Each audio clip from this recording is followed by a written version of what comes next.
Let's say someone has a short tibia and long femur and has to drop below 90 degrees of hip flexion in the femur to hit bottom range depth.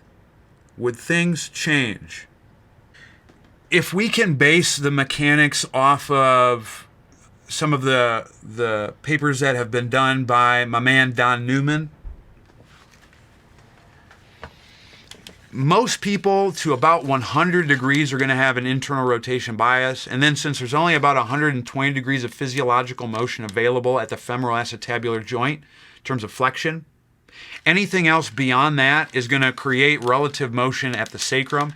And assuming I don't utilize compensatory mechanics, it's going to create a turn to the left.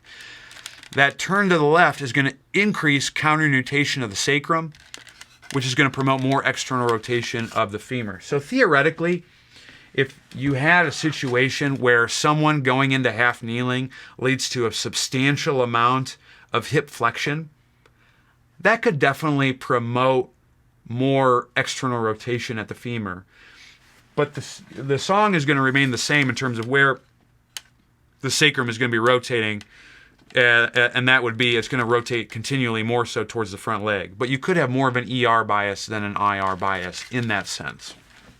This is especially true if, say, you were doing a rear foot elevated split squat where you can get a little bit more depth. Or even, if by some chance you could maintain verticality as you go through a front foot elevated position and it goes all the way down.